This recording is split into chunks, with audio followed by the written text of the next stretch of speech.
Bonjour, je vais vous parler de la vignette 4, un déficit progressif dans les territoires du nerf 8, 7, 7 bis gauche homolatéraux, révélateur d'un schwannome de l'angle ponto-cérébelleux homolatéral.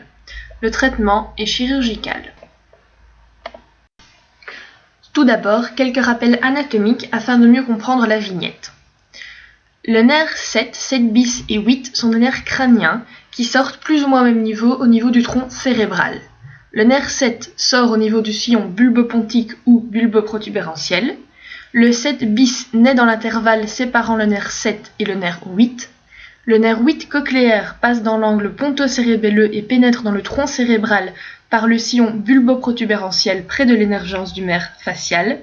Et enfin, le nerf 8 vestibulaire suit le trajet extra-axial du nerf cochléaire. Ils forment ensemble le paquet acoustico-facial. Une lésion dans cette région comprimera donc les trois nerfs en même temps. Le nerf 7 a une composante motrice et une composante sensorielle.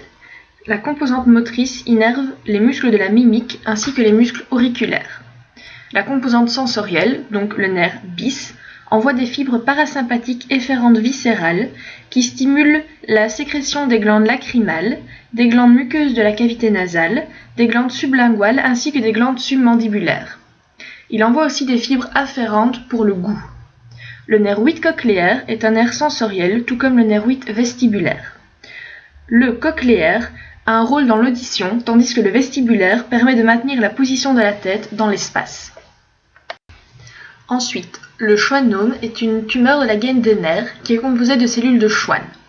Il est aussi appelé neurinome.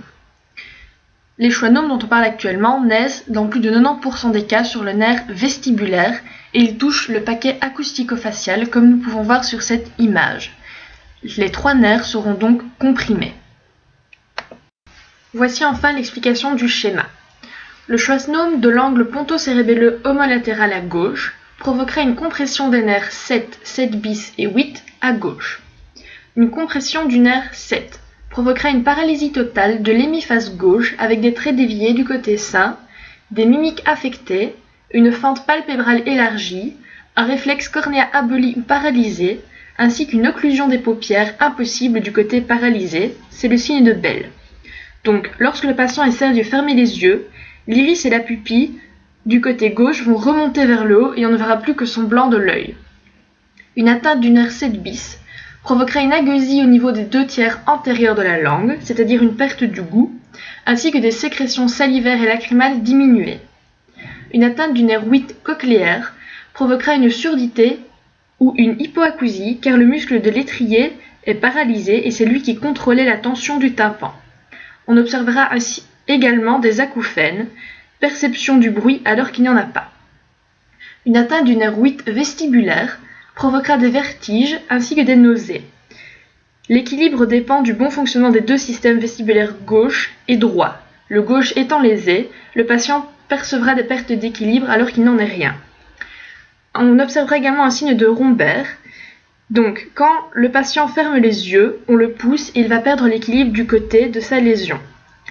Un nystagmus sera également observé, c'est une oscillation rythmique et conjuguée des globes oculaires.